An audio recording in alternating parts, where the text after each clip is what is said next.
කොලේ තියෙන විශේෂත්වයන් මොනවද කියලා. භරත නැටුමෙන් ලක්ෂ පාන වෙත සරා කොලයා දෙමලිච්චෙක් වීරත නොරොච්චෝලේ ගල් අඟුරක් වී ගත සියයක් තැබුවා තැඹිලිය අත මත. සීය කොලේ ගත්තාම මේ සීය කොලේ අපිට පෙනුමටම පේනවා මේක තැඹිලි පාටයි කියලා. තැඹිලි පාටයි.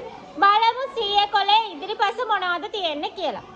සීය කොලේ ඉදිරිපස තියෙනවා නොරොච්චෝලේ ගල් අඟුරු බලාගාරය. නොරොච්චෝලේ ගල් අඟුරු බලාගාරය. ගල් අඟුරු බලාගාරය. ඊළඟට ලක්ෂපාන දිය ඇල්ල.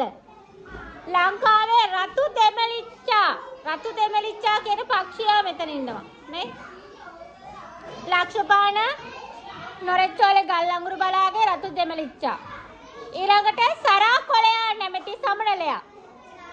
කොළ තුනේ සමනලු වර්ග 3ක් හිටියා. මේකේ ඉන්නේ සරා කොලයා නැමැති සමනලු වර්ගය.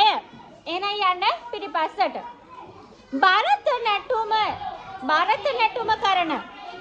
භරත නාට්‍ය කරන ශිල්පියෙක් ඉන්නවා මේ සීයේ කොලේ. භරත නැටුම් ශිල්පියෙක්. ඊළඟට මෘදංග බෙර වාදන ශිල්පියෙක්. ඒගොල්ලන්ගේ වාද්‍ය භාණ්ඩ වෙන්නේ මෘදංගය. මෘදංග බෙර වාද්‍ය භාණ්ඩ අතින් ගත්ත ශිල්පියෙක් ඉන්නවා. ඊළඟට නාග රූපයයි මේක ටිකක් වෙනස්. නාග රූපයයි ද්විත්ව ලියවැල් දෙකක් තියෙනවා මේකේ. ද්විත්ව ලියවැල. නාග රූපයයි ද්විත්ව ලියවැලයි තමයි මේකේ තියෙන්නේ. එහෙනම් ඔන්න ඕවා තමයි සීයේ කොලේ තියෙන විශේෂත්වයන්.